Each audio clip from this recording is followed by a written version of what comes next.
I'm Mary McCarthy, Executive Director of the Beachcombing Center. Join me as we take a trip around the world and look at international beachcombing finds. How are they the same? How are they different? And what can we learn from them? Thanks for joining me. For those of us who live close to shorelines, hunting for treasure is something that's part of our lives and close to our hearts. Whether it's once a year, once a season, or every single day, knowing the cycles of the moons and the rising and falling of the tides comes naturally to many from around the world as we search for shells, glass, pottery, fossils, or other beachcombed finds. In different parts of the world, what we find varies on those different beaches and shorelines. And in some places, it can often be the same, depending on the source of the finds.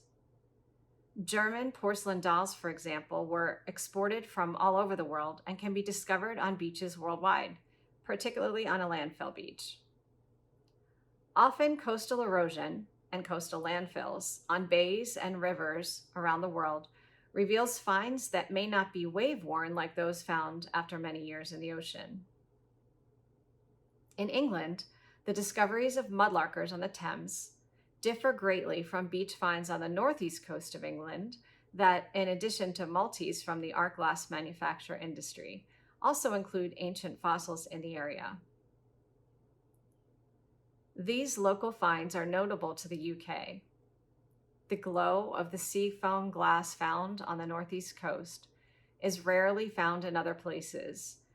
In nearby Scotland, there were many potteries of different sizes that manufactured wares from the mid-18th to the mid-20th centuries. The production of spongeware, a particular method using hand-decorated sponge application, is identifiable to the region as a beach find, as well as kiln stilts used during the manufacturing process by local potteries and brick makers. Coastal landfills in Scotland produce gorgeous glass finds of all types. Dundee marmalade shards from the James Keeler Company are another recognizable beach find with roots in Scotland. In Italy, Murano's reputation as a center for glassmaking was born in 1291 when the Venetian Republic feared fire and the destruction of the city's mostly wooden buildings and ordered glassmakers to move their furnaces to Murano. The rich glassmaking history there continues to be evidenced in the glorious, colorful glass discovered in that region by local beachcombers. Currently, the longest-running glass manufacturer there was founded in 1866. Many keepsake finds are specific to the beaches of Japan. Glass and wooden float making is an art form in Japan, where there is a rich history dating back a century. Beautiful pottery with distinctive blue and white patterns, ohajiki flat playing pieces, and rich teal sea glass sourced from sake bottles are examples of some desirable beach finds that have origins in Japan, which is also renowned for a wide variety of gorgeous seashells. There are so many specific types of finds that identify a beach find immediately to a certain place. The art glass of Lumberg Studios found in Santa Cruz, California is particularly identifiable. The rods found in Spain from the glassmaking there are distinctive, as are the beautiful floor tiles found in Greece and Turkey. The urchins and shells of Australia are rich in their diversity of size, color, and variety. Even rocks can tell a story. Wishing rocks are only found on certain beaches around the world.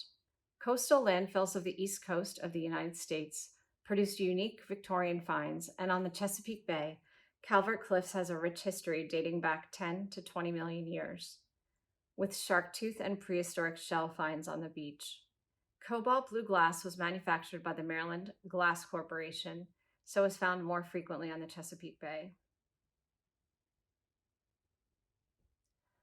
Other countries' beaches have finds particular to them, whether a certain color of glass manufactured locally commonly, a bottle style from a local bottler, a pottery manufactured by a local potter, a shell whose creature thrives in local waters, a shark that once swam in its waters.